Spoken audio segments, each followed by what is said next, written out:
Well, good morning, everyone. Welcome back to this class on mission that we've been doing. So we set up this idea of mission. We've set up a couple of theological points about it, and then we've been slowly walking through different levels of missional expression on different levels. So we started with looking at the lunch ministry and with a new idea around Alzheimer's caregivers, which is something we're looking at. And then last week we had the URC, the Urban Renewal Center of Norfolk, come in and do a presentation on their work. So that's one of our community partners. So we did local, we did parish, we did local, and now we're going to move forward into more national and international work. So we have a partner here with us this morning. This is Jenny Grant. She is the manager for faith and community engagement at Episcopal Relief and Development, which is something I will let her tell you about. She is, luckily for us, a resident here in Norfolk, which is just great. She's married to an Episcopal priest in this diocese. Remind me which church that is. Oh, that's where I know you from. That's right, yes. So if you see us running around, she usually has 2 small children running around because I'm useless on Sundays for childcare, but I am so excited to have her do a bit of her professional work here with you today. So I will turn it over to Ginny, and then we'll have some time for question and answers at the end. Thank you. Okay. I'm always afraid of microphones that I'm going to scream into them. Thank you. Good morning. It's great to be here with you all in this capacity. Use my brain in a little different way this morning. So yes, I am married to Jared. I have Noah and Harrison running around, but my day job is with Episcopal Relief and Development. Which really is the relief and development disaster response arm of the Episcopal Church. And so my sweet Harrison this morning, I told him, I was like, Harrison, we got to get to church on time. Mommy has to teach the Sunday school. And he was like, Mommy, are you scared? And I was like, you know what, buddy? Yeah, sometimes I do. I get nervous before I have to speak to everyone. And I think I feel a little nervous today because I'm exceptionally excited to talk to this community, to my community, about the work that we do both domestically and globally. So I'm going to start actually with a video to sort of introduce our work. And then I'm going to kind of go backwards into sort of the history of how we even became an organization. So hopefully all of this will do like it's supposed to.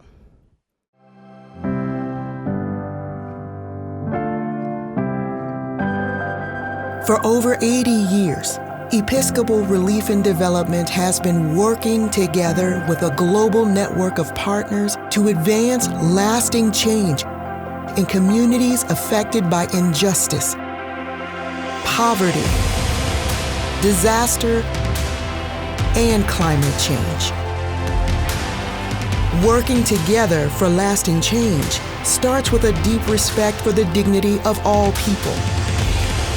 It starts with recognizing a community's unique assets and resources, listening to all voices, building on existing strengths, and creating solutions that are locally led, community-owned, and sustainable.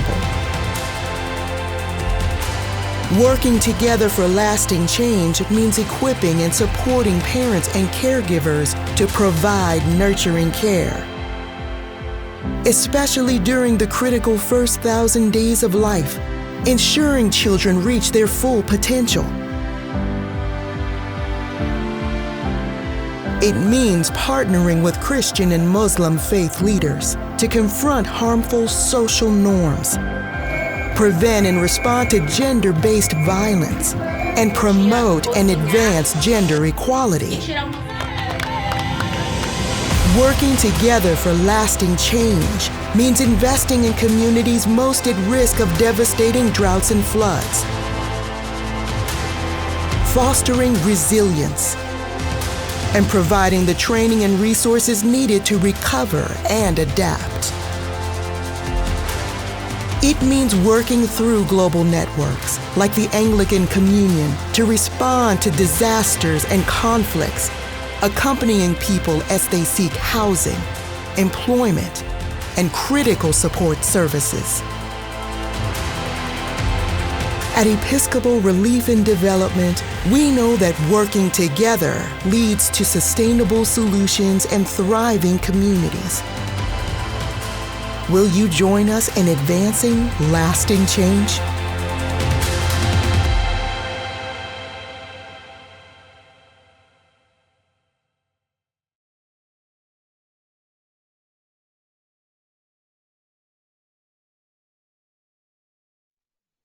So I guess I should have asked, is everyone familiar with Episcopal Relief and Development?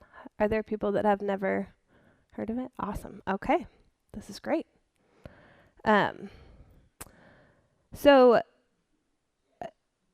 Yes, yet.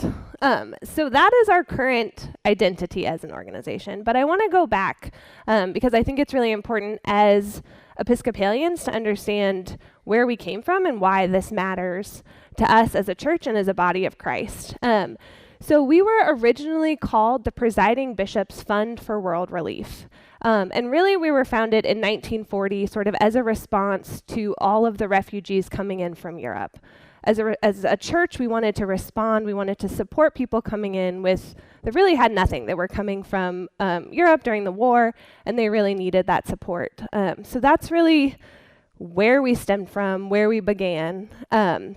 And then really during the 60s and 70s, there was just kind of this growing awareness in the US of all the challenges just faced globally by people. And so we just continued to increase funding. And then we started to incorporate sustainable development. And then we sort of, in the 1980s, we realized that refugee resettlement work was sort of its own thing that needed to take place. And so in 1988, Episcopal Migration Ministries was formed. And I'm not sure if you all have seen the news recently about that, but unfortunately, Episcopal Migration Ministries had to end its work with the United States government to resettle refugees. So that's something that we are very aware of and praying about and are thinking a lot about and how that's a part of our shared history. So I won't go into all of that piece today. That's separate from my work with Episcopal Relief and Development. But just so you know, sort of that arm of refugee resettlement went to Episcopal Migration Ministries in the 80s. In 1988, they were formed. And we continued looking at international development work, disaster response throughout the world. And then in 2000, the Presiding Bishops Fund was renamed Episcopal Relief and Development, particularly to emphasize the disaster response and the relief work that we were doing. And then in 2003, a board of directors was formed, and we actually became a separate 501c3 nonprofit. So until 2003, we were still a part of the Presiding Bishop's staff and a fund from the Episcopal Church. But in 2003, we became our own separate 501c3. There's a lot of reasons for that, but it makes our work a lot easier to do globally.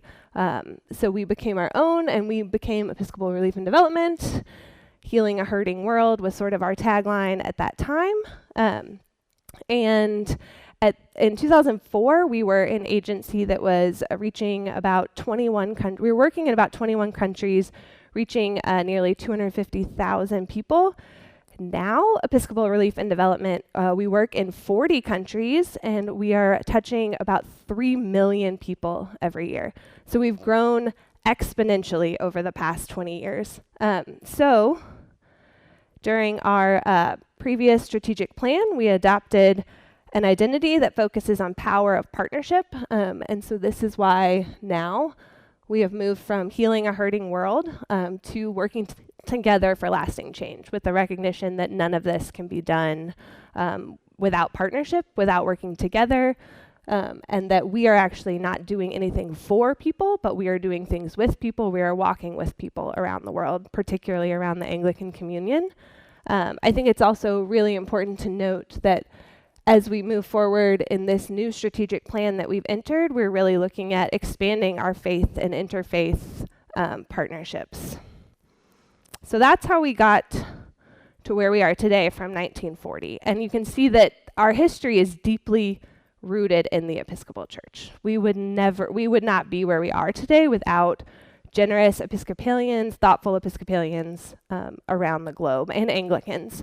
So that's why we are still Episcopal Relief and Development. We still are very much rooted in our faith as Episcopalians, even though our work now does expand much broader. So in sticking with that, I wanted to talk a little bit about the values that we have as an organization. As I said, faith is sort of number one that we're rooted in. Faith in Jesus at the center of our mission as an organization really gives us the power and the courage to follow Jesus' example by reaching out in compassion to serve the most marginalized and respond to the human suffering in the world. Dignity, and you heard this in the video as well. Really, you all, I think have talked about our baptismal covenant in this forum in the past, but that idea of respecting the dignity of every human being is very much at the center of everything we do, everyone we interact with, the way that we interact with the world and God's creation. And then, as I mentioned, relationship. None of this is done in a vacuum. None of this is done for people, but this is all built on relationships that, stemmed from our relationships with the Episcopal Church and with the Anglican Communion, and then has broadened out since then. And then leadership. We really are, we believe in the power of leadership, education, and collaboration. Inspiring creativity, co-creating all of our programs that we do. We are a staff of about 80. And as I said, our goal through 2030 is to be reaching 4 million people a year. So we have a lot of, we build a lot of capacity with those 80 people. And then the final value of excellence, really just being and doing and giving our very best in everything that we do, to show that we want to be good stewards of God's abundance. And so that is, every action that we take is measured against these 5 core values. The next thing, I'm going to show one more video, but it is our credo. And I think it's really important, again, aligning with these values, and particularly in speaking to a group of Episcopalians, to really talk about what we believe. And I think it's really powerful to hear it versus read it, although I do have it up here, and I'm happy to share it afterwards.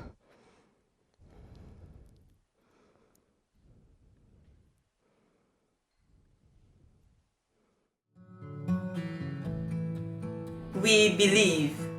We believe. We believe. We believe our life-giving, loving, liberating God gives all, gathers all, and draws all towards shared wholeness with one another and the concerns of those struggling with poverty, disaster, and disease. We believe. We believe in faith's power to guide us in honoring the dignity of every human being and in building bridges between and beyond ourselves to the world. We believe. We believe bridges built with local presence and assets can transform individuals, communities, and systems for the better. We believe. We believe systemic change requires collaborative, just, and reconciling leadership.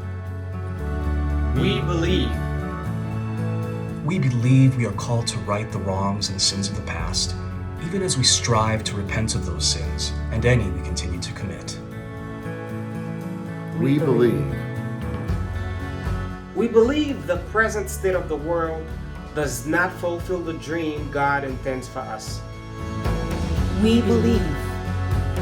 We believe in urgent, bold, and inclusive humanitarian action that reaches the most vulnerable, builds toward tomorrow, and fosters and spreads hope and healing. We believe in working together for lasting change.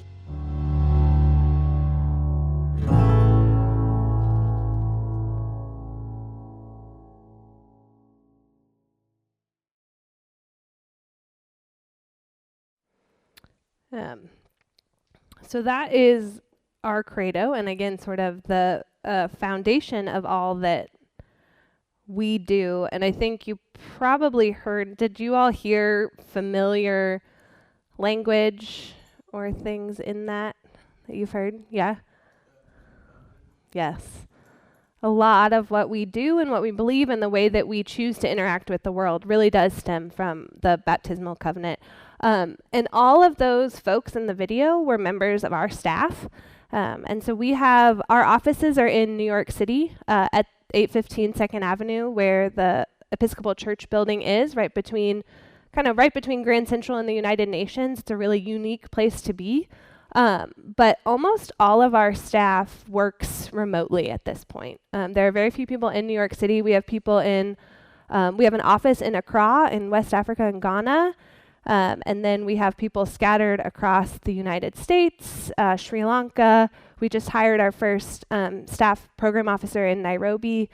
So we really are trying to make sure that we have people on the ground, again, just working on the equity and being good stewards of what we have. And so there's been a lot of intentionality around that. And then I will just lastly today, I think I have some time next week.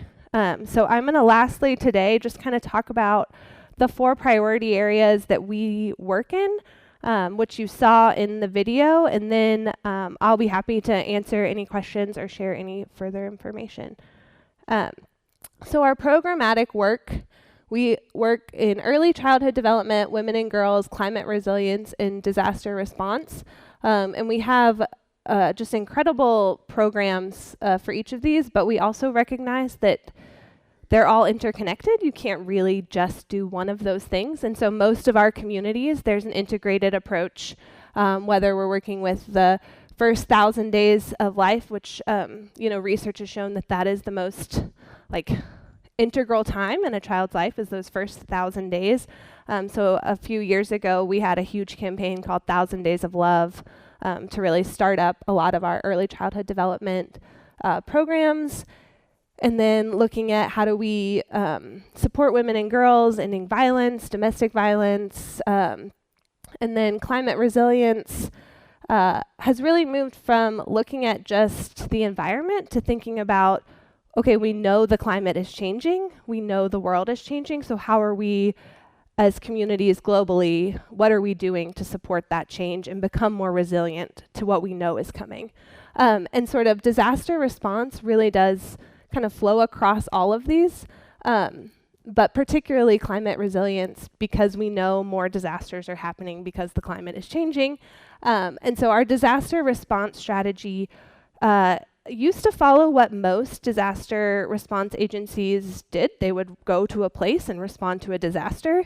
And we have really tried to, we've done a lot of research. Our disaster response program team is amazing. And what they've really learned is that if we want to create sustainable, lasting change, we need to look at disaster response as more of a human-centered response. So we recognize that people are not always coming back to where they were when a disaster struck. And so how are we also supporting receiving communities? So where people are moving from disasters. If people want to rebuild, we support dioceses to help do that. But we also want to support dioceses who are helping people who are coming in to new places. So we've had a lot of sort of change over the past, as I said, 20 years since we started. But it's very exciting, and we've grown a lot, and really that is mostly due to our relationship with the Episcopal Church and the support that we receive. So those are our 4 priority areas, and I'm gonna probably stop there for today and let Jared ask me questions, and then also happy to answer questions from you all as well. So I think for our context in this class, one of the things we've been talking about is how the massive importance we place on the idea of discernment, and about if we are actually invested in the Missio Dei, which is the concept we've been working with, and invested with what God is doing in the world. The big piece for us is, constantly asking the question, is what we are doing actually reflective of what God would want us to be doing?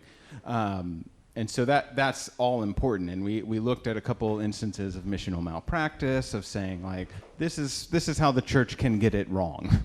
This is where it doesn't work. So I'm wondering, Jenny, if you can speak to the role that, discernment plays in institutional development. From how do you go from a place that was doing good work but realized as they were investing in different areas that it needed to change? So maybe some examples of that. Yeah.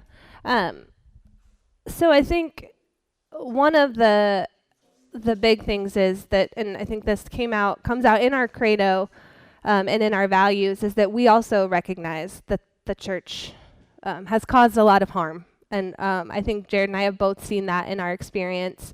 And so I think, first of all, owning that and repenting and saying that wasn't our intention. We recognize that within just the DNA and the history of the Anglican Communion, colonialism plays a huge role and continues to.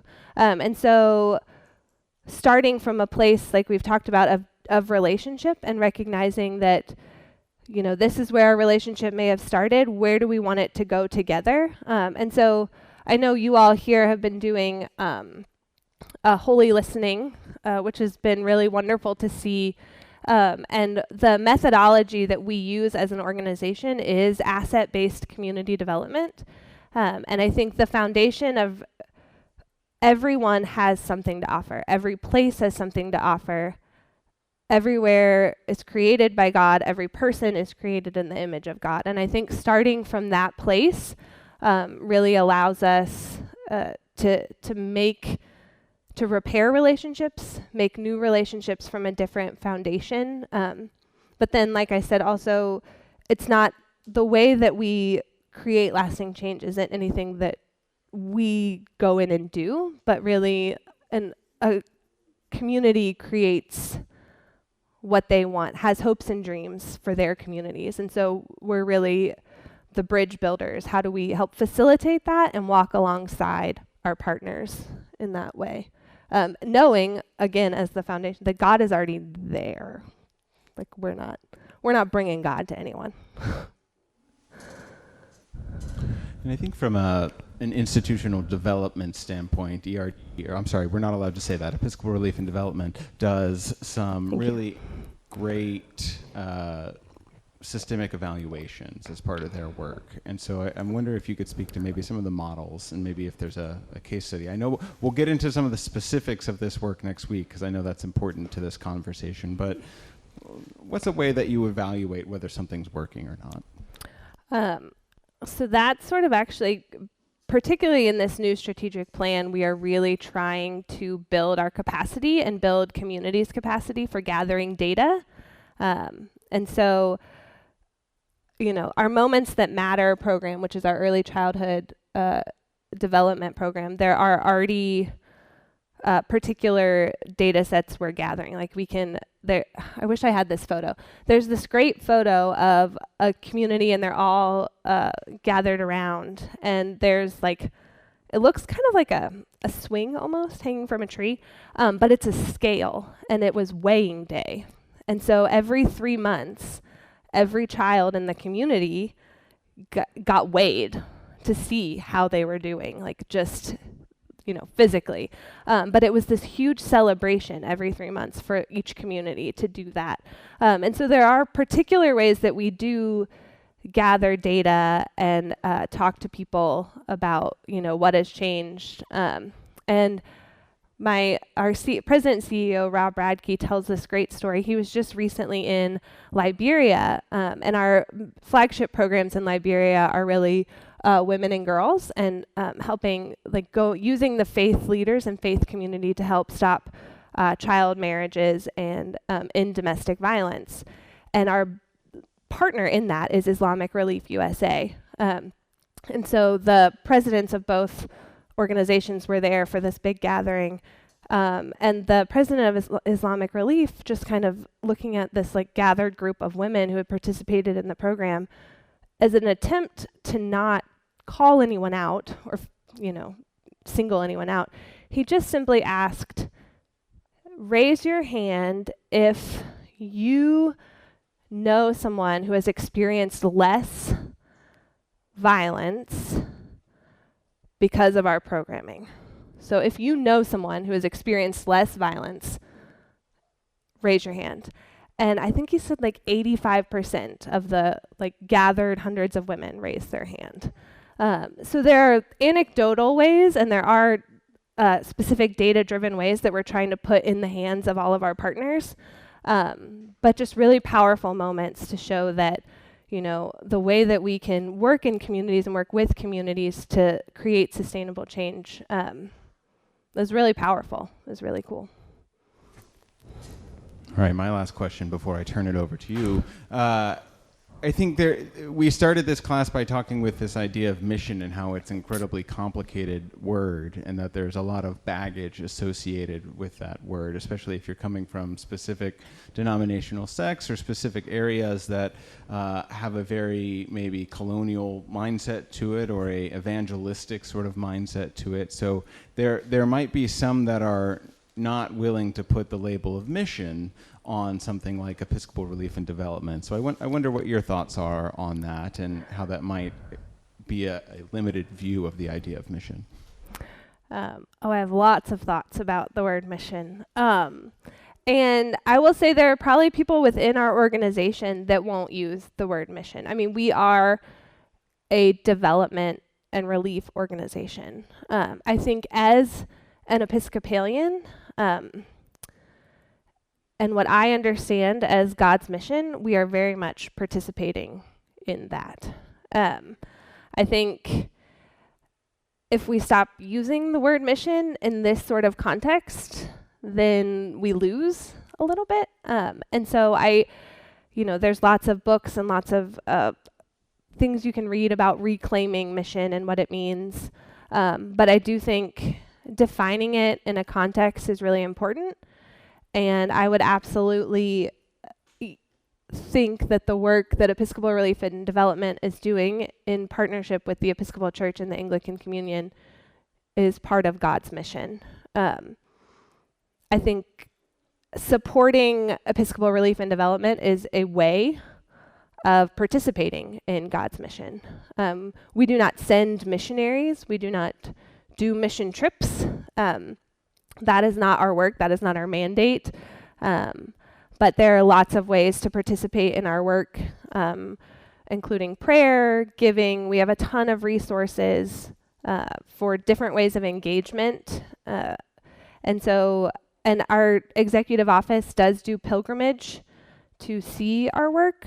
But I think if we don't use the word mission, then we do lose it, or it just continues to be tainted by the past. And just as we've repented for the way that a lot of these relationships began, I think we need to repent of the way that we have done mission in the past. And I think the work that we do does a lot of that reparation, or I hope does a lot of that reparation. One of the things I appreciate about organizations like Episcopal Relief and Development and other organizations that the Episcopal Church as a broad entity is involved with is that we do not, as a individual parish, need to be involved in all of these different communities. Now, we have a lovely expression with Together for Kenya, which is something that we've discerned, we've been a part of, and it is an incredible and life-giving force for us, and we want to continue to celebrate that. And at the same time, there are certainly limits to what we can do as parishioners here in Norfolk. So when we partner with organizations like Episcopal Relief and Development that have all of these sustainability strategies associated with them, that have the monitoring and evaluation pieces that are so important to how we understand that discernment piece of mission, it makes it easy for us to be a part of that work and of being able to support and give to that, which is something something we do as a parish, is we support the work financially of Episcopal Relief and Development. And so that is then part of our missional expression. So just tying that back into this larger scale of what this class is talking about. But I will open it up to questions, knowing that next week we are going to look at more of the contextual work. We started broad this week, but we'll get into some of the actual on-the-ground work with Episcopal Relief and Development next week. Questions? And if you will, speak into the mic loudly, because this is softer. I apologize if I'm getting too specific, but knowing the disaster that AIDS has brought to Africa, has the organization taken a stand on what they're going to do about it, what they're going to do about USAID? Just curious how that's working. Yeah, no, that's a great question. Yeah. So yes, the funding cuts, the end of USAID, obviously has a huge impact globally. We are incredibly lucky, blessed. I do think it is because of our model and the way that we've chosen to work. We do not receive any government funding, so our work continues as is. And it's not, it actually has increased our funding, because I think there are lots of people very concerned about that. So our work continues, but we recognize that almost every single partner we have is impacted from some other angle. Every single person we work with is impacted by these cuts. So we don't know exactly what that will look like, but we do know that our work can and will continue, and we will do whatever we can to maintain that, to continue with our mandate and mission. But we don't know exactly what the fallout will look like. Yeah, I just have a question as far as like on the funding side of things.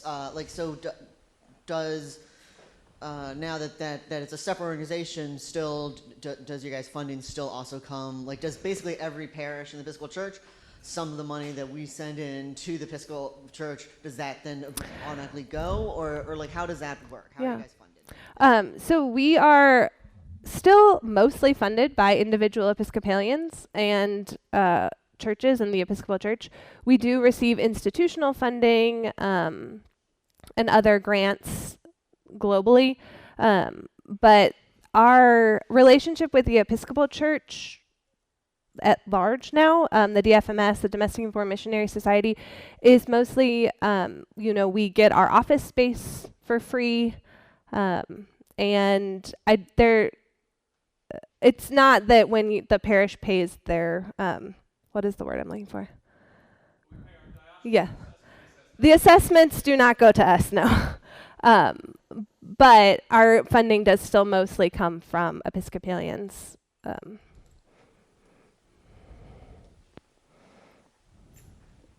curious, and maybe you're going to address this next week, but with the disaster response, that happens so quickly. Mm-hmm. How do you have partners to do anything?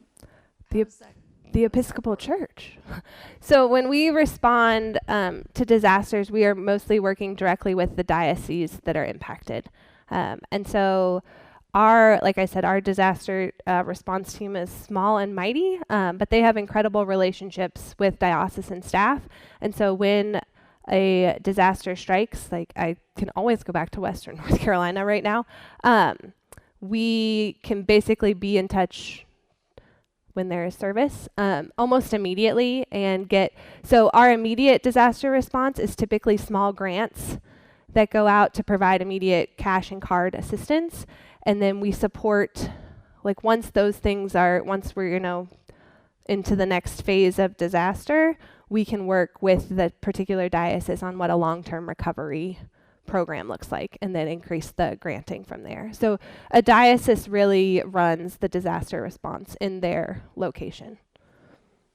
And I think to make the distinction, though, between the work that Episcopal Relief and Development does and what work like Church Pension Group does in terms of the money that ERD is putting into communities is going to help people, whereas, look at the cathedral in Asheville has been totally destroyed. That's completely covered by a different branch of the Episcopal Church, and so money that's coming from Episcopal Relief and Development is going directly to human Yes, needs. we do not rebuild churches or houses.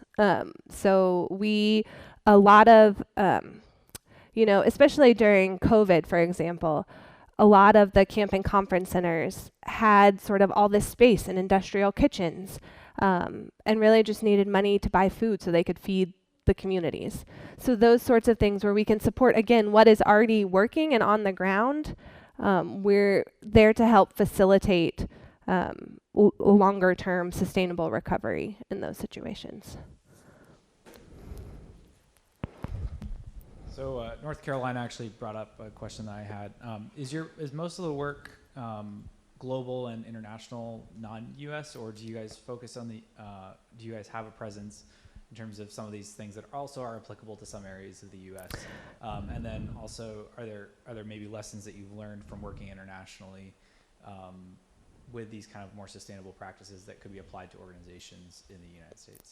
That's a good question. So domestically, I think our work is exclusively disaster response. And internationally, we do respond to disasters, and it does tend to, like, long-term recovery tends to move into these other three. And in the U.S., as I mentioned, disaster response does bleed into climate resilience in terms of long-term recovery programming.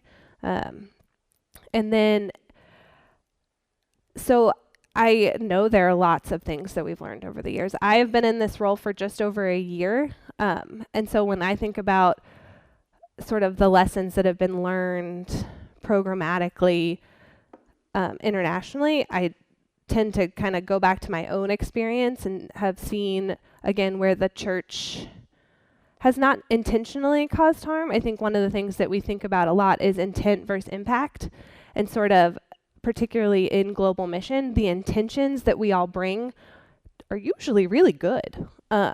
We want to help people. We want to, use what God has given us. And the impact is really where we've seen a lot of harm. So for example, when I worked in Kenya, one of the things that I just saw everywhere was particularly children's homes that were started by well-intentioned Americans, Europeans, people that came in with money to say, like, oh, we need to house these children.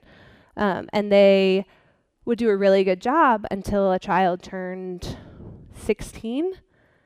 And then there was no more funding, and there was no schooling, and these children still did not have parents. And so I think sort of that intention of, oh, we're helping these small children get to this place, but there were no systems to support beyond that. And so I think one of the things that Episcopal Relief and Development that we do as an organization is we recognize that the community has to make that choice to be supportive. So instead of saying we can take care of a bunch of children until they're 16, we need a community of parents to say, like, we will commit to feeding these kids, we will commit to sending them to school, we will commit to meeting all of these needs and commit to supporting each other.